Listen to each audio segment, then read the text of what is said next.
Your highness. इस कहानी की शुरुआत होती है एक बहादुर शहजादे से, जिसे हम एक खतरनाक मॉन्स्टर का कटा हुआ सर हाथ में पकड़े हुए देखते हैं। इसके साथ साथ ये लड़का अपने बिलवड और अपने किंगडम को बचाने के लिए 5 सर वाले मॉन्स्टर का भी सामना करता है, क्योंकि इसके किंगडम को सबसे बड़ा खतरा उस जादूगर से होता है जिसका नाम लिजार है। और अब यहाँ से कहानी फ्लैशबैक में जाती है। एक काली घनी रात में एक खतरनाक जादूगर जिसका नाम लिजार होता है एक कुंवारी लड़की को जंगल में लेकर आता है। उसके हाथ पांव को बांध देता है, क्योंकि उस जादूगर को 2 मून्स की मिलने वाली रात का इंतजार था और वो रात आज थी। वो उससे शादी करना चाहता था और वो चाहता कि इस शादी के बाद होने वाला बच्चा तमाम किंगडम्स को हरा के रख देगा, और इसी वजह से लिजार पूरी दुनिया पर हुक्मरानी करना चाहता था। ये रात उसके लिए एक अच्छा मौका थी। वो जैसे ही उस लड़के के करीब जाने लगता है, तभी वहाँ एक बहादुर शहजादा आता है जिसका नाम फेबियस होता है। वो इस खतरनाक जादूगर को तीर मार के हरा देता है। वो शहजादा और उसके साथी उस लड़की को सही सलामत आजाद करा लेते हैं। इसके बाद हमें दिखाया जाता है ये कहानी 100 साल के बाद रिपीट होती है, जहाँ पर हम एक किंगडम देखते हैं जहाँ एक किंग अपने 2 शहजादों के साथ रहता है। एक का नाम फेबियस जबकि दूसरे का नाम टीडियस होता है। ये फेबियस वही बहादुर शहजादा था जिसने उस खतरनाक जादूगर को मार गिराया था। यहाँ पर हम उसके बारे में और बहुत कुछ जानते हैं। फेबियस गुड लुकिंग होने के साथ साथ एक बहादुर और दिलेर प्रिंस है, क्योंकि उसने बहुत सारी वॉर्स जीती होती हैं। इसके मुकाबले में फेबियस का भाई टीडियस अपने भाई जैसे नहीं बल्कि उसके अपोजिट होता है, इसलिए फेबियस हर किसी की तवज्जो का सेंटर, जबकि टीडियस को कोई नहीं चाहता। हत्ता के किंग यानी उसके फादर भी यही सोचते हैं ये बिल्कुल निकम्मा और बेकार इंसान है, ये कुछ नहीं कर सकता। एक दिन हम देखते हैं फेबियस एक और जंग जीत के अपने किंगडम वापस आता है। असल में यहाँ फेबियस का अपोनेंट कोई और नहीं बल्कि वो जादूगर लिजार होता है जिसे उसने हराया होता है, और इस बात को साबित करने के लिए वो अपने साथ एक खतरनाक मॉन्स्टर का कटा हुआ सर भी अपने साथ लाता है। यानी जादूगर लिजार की उसी डिफीट की बात हो रही है जिसे हमने मूवी के स्टार्ट में देखा। फेबियस की इस कामयाबी से हर कोई इसकी बहुत तारीफ करता है। अगली तरफ किंग ने टीडियस को टास्क दिया होता है, मगर वो इसमें असफल होता है, जिससे वो काफी निराश होता है। फेबियस अपनी जीत के बाद सबको स्पीच देता है और इस सब से टीडियस को काफी बुरा भी लगता है। यहाँ फेबियस अपने साथ उस कुंवारी लड़की को भी लाता है जिसे उसने बचाया था। वो बहुत खूबसूरत होती है। फेबियस उसे किंग यानी अपने फादर से भी मिलवाता है। उस लड़की की बातों से इंप्रेस होकर फेबियस उसे पसंद करने लगता है और उसे शादी के लिए भी प्रपोज कर देता है। खाना खाते वक्त फेबियस अपने भाई यानी टीडियस की बहुत तारीफ करता है और उसे मोटिवेट भी करता है।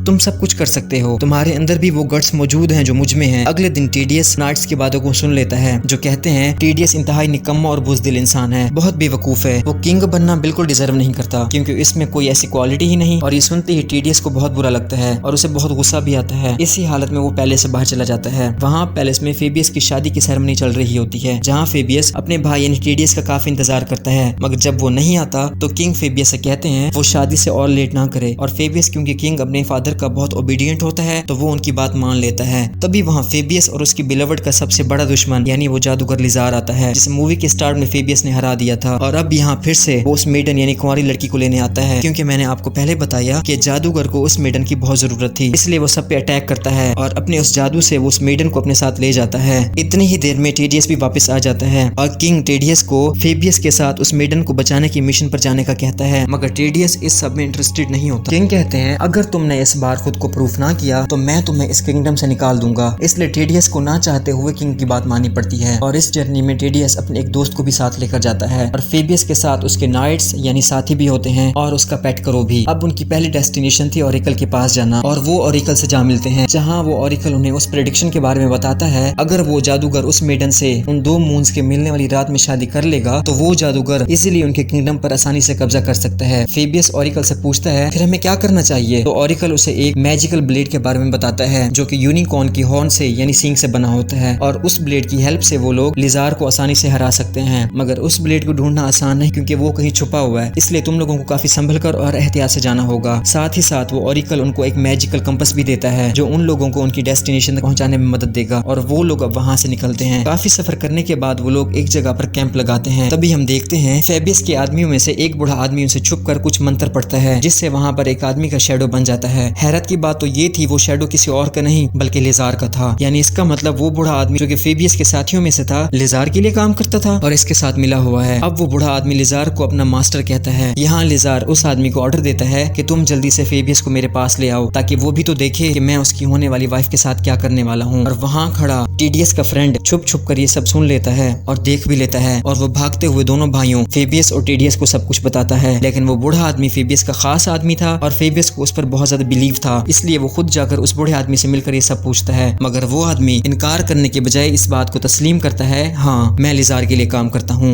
और वो मेरा मास्टर है। तभी वो अपने मैजिक से उन तीनों को डिस्ट्रैक्ट करके वहां से भाग जाता है। लेकिन टीडीएस का फ्रेंड उसे पकड़ लेता है और वो लोग उसे कैंप में लेकर आते हैं। तभी फेबियस को एक और बात पता चलती है, उसका राइट हैंड नाइट जो उसके साथ बहुत लॉयल था वो भी उस बूढ़े आदमी से मिला हुआ है। वो बताता है लिजार ने सबको मारने और तुम्हें कैद करने का हुक्म दिया है, इसलिए वो अपने नाइट्स को ऑर्डर देता है कि वो फेबियस को मार डालें। जहां वो लोग कैरेज की मदद से भाग रहे होते हैं और इसी वजह से उनकी आपस में फाइट होती है, लेकिन फिर भी किसी न किसी तरह ये लोग खुद को बचाने में सफल होते हैं। और जब ये बात लिजार को पता चलती है तो वो उन पर बहुत गुस्सा करता है। अब क्योंकि ये लोग काफी थक जाते हैं तो आराम करने के लिए वहां बैठ जाते हैं। फिर फेबियस के पास उसका पेट क्रो आता है, जिससे फेबियस किंग यानी अपने फादर को मैसेज भेजता है कि हमारे नाइट्स ने हमसे धोखा किया है और अब हम अकेले रह चुके हैं और किंग उनके पास आर्मी भेजे जिनकी हेल्प से वो लिजार को हराकर उस मेडन को वापस ला सकें। जैसे ही वो आगे बढ़ते हैं उनके सामने एक लड़की आ जाती है जिसे उस सुनसान जंगल में अकेला देखकर वो लोग हैरान हो जाते हैं। इससे पहले फेबियस उनसे कुछ भी पूछता कि वो अकेली यहाँ पे क्या कर रही है, जंगली कबीले के लोग वहां आकर उन्हें पकड़ लेते हैं और उस कबीले का लीडर बहुत ज्यादा जालिम इंसान था और वो उन तीनों को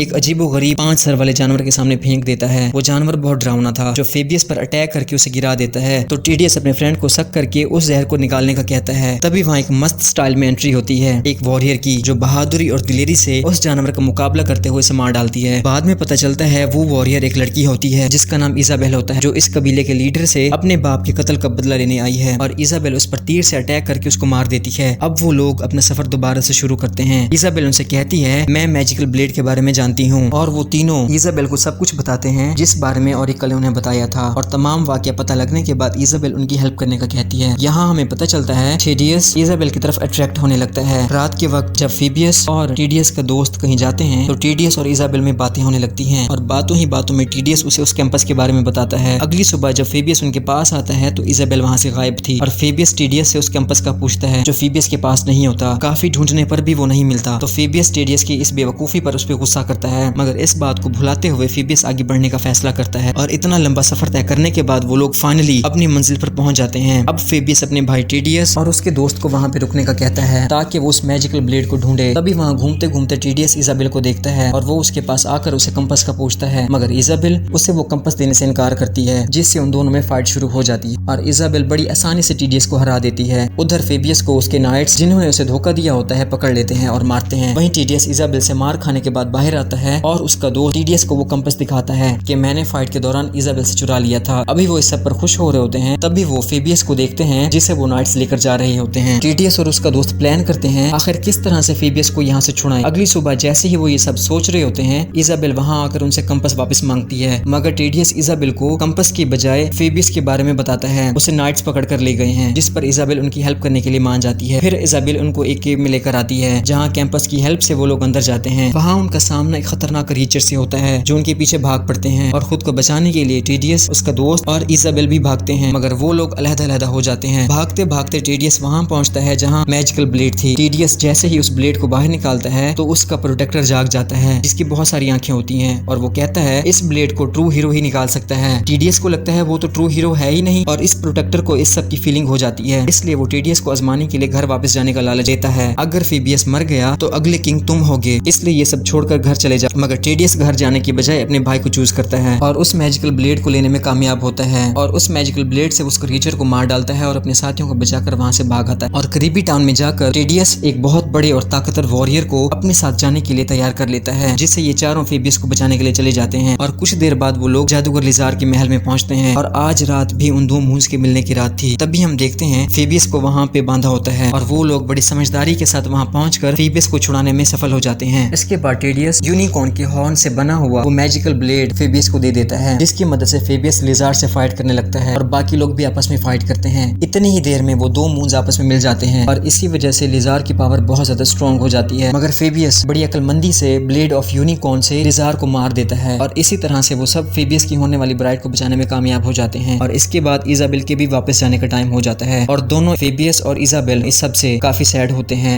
मगर वो अपने अपने रास्ते को चुन लेते हैं। अगली तरफ दोनों प्रिंस फेबियस और टीडीएस अपने किंगडम वापस आ जाते हैं और पूरा किंगडम उनकी वापसी पर और उनकी विक्ट्री पर खुशियां मना रहा होता है। किंग भी अपने दूसरे बेटे टीडीएस की कामयाबी पर खुश होते हैं। आखिर टीडीएस ने खुद को प्रूफ करके दिखा ही दिया और टीडीएस भी इस सबसे बहुत खुश होता है। फाइनली फेबियस की इस मेडन से शादी हो जाती है। कुछ दिन बाद टीडीएस जब अपने रूम में होता है तभी उसे वहाँ किसी की प्रेजेंस फील होती है। ये कोई और नहीं बल्कि इजाबेल होती है, जो टीडीएस को आकर बताती है, मैं आज तक तुम्हें नहीं भूली और ना ही मैंने तुम्हारे बारे में सोचना खत्म किया। और इजाबेल को वहाँ देखकर टीडीएस भी बहुत खुश हो जाता है। यहाँ पर इजाबेल उसे अपने कर्ज के बारे में बताती है। मुझे किसी विच ने कर्ज दिया है कि मैं किसी के साथ भी रिलेशनशिप में नहीं आ सकती और उस विच को मार कर ही हम दोनों एक हो सकते हैं। अब इजाबेल अकेली भी उस विच को मार सकती थी, मगर वो टीडीएस से उसका साथ मांगती है और टीडीएस इजाबेल की बातें मान लेता है। इसके बाद उनका सफर शुरू होता है और इसी के साथ ये मूवी भी यहीं एंड होती है।